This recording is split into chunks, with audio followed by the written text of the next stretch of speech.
Salut tout le monde, je m'appelle Louise, j'ai 23 ans et j'ai ce qu'on appelle un trouble de la personnalité borderline.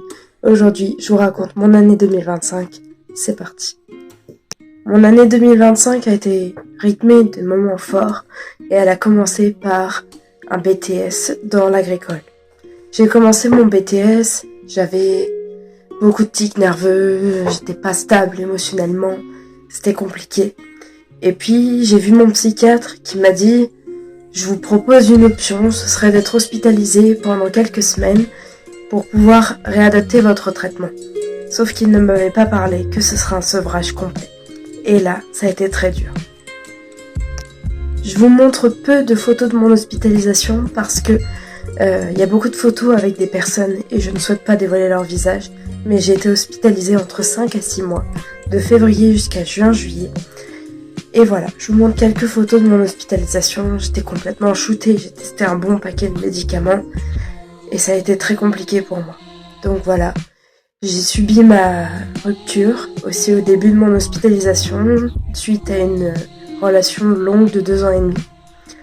Et puis j'ai rencontré des personnes qui m'ont fait souffrir et qui m'ont incité à me faire du mal.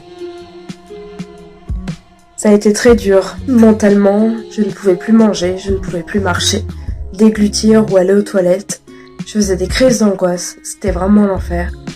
Et j'ai perdu beaucoup de poids, j'ai perdu à peu près 10 à 15 kilos.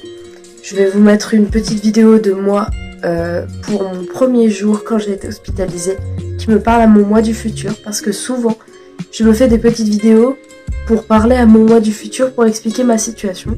Et c'est intéressant, je trouve, de faire ça. Donc je vais vous mettre une petite vidéo.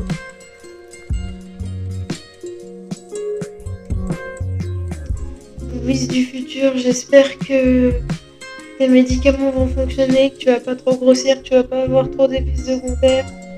Et je te fais des gros bisous. Actuellement, tu pèses presque 70 kilos.